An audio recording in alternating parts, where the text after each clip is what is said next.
സംവിധായകൻ രഞ്ജിത്തിനെതിരായ ലൈംഗിക പീഡന കേസിലെ തുടർ നടപടികൾ സ്റ്റേ ചെയ്ത കർണാടക ഹൈക്കോടതി ഉത്തരവിലെ വിശദാംശങ്ങൾ പുറത്ത്.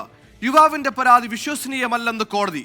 2012 നടന്ന പീഡനത്തിൽ പരാതി നൽകാൻ എന്തുകൊണ്ട് വൈകിയെന്നതിന് വിശദീകരണം ലഭിച്ചില്ലെന്നും ഇടക്കാല ഉത്തരവിൽ പരാമർശം.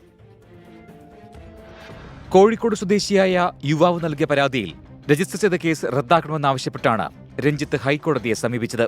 ഹർജി പരിഗണിച്ച കോടതി കേസിൽ അറസ്റ്റ് ഉൾപ്പെടെയുള്ള തുടർ നടപടികൾ തടഞ്ഞ് ഇടക്കാല ഉത്തരവിട്ടു. യുവാവിന്റെ പരാതി വിശ്വസനീയമല്ലെന്നാണ് കോടതിയുടെ നിരീക്ഷണം. 2012 ബംഗളൂരു വിമാനത്താവളത്തിന് സമീപത്തുള്ള താജ് ഹോട്ടലിൽ വെച്ച് പീഡനം നടന്നുവെന്നാണ് പരാതി.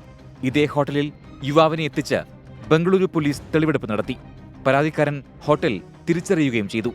എന്നാൽ പരാതിയിൽ പരാമർശിക്കപ്പെട്ട ഹോട്ടൽ 2016 പ്രവർത്തനം തുടങ്ങിയത്. ഇതിന്റെ അടിസ്ഥാനത്തിൽ രഞ്ജിത്തിനെതിരായ ആരോപണങ്ങൾ വ്യാജമെന്ന് കരുതേണ്ടി വരുമെന്ന് ഉത്തരവിലുണ്ട്. പരാതി നൽകാൻ എന്തുകൊണ്ട് 12 വർഷം കാത്തിരുന്നുവെന്ന ചോദ്യത്തിന് കൃത്യമായി വിശദീകരണം ലഭിച്ചില്ലെന്നും കോടതി ചൂണ്ടിക്കാട്ടി. നേരത്തെ കോഴിക്കോട് കസബ പോലീസ് രജിസ്റ്റർ ചെയ്ത കേസ് പിന്നീട് ബംഗളൂരു പോലീസിന് കൈമാറുകയായിരുന്നു. കേസിൽ പോലീസ് രഞ്ജിത്തിനെ ചോദ്യം ചെയ്യാൻ ഒരുങ്ങുന്നതിനിടെയാണ് ഹൈക്കോടതിയുടെ ഇടക്കാല ഉത്തരവ്. 24 ബംഗളൂരു.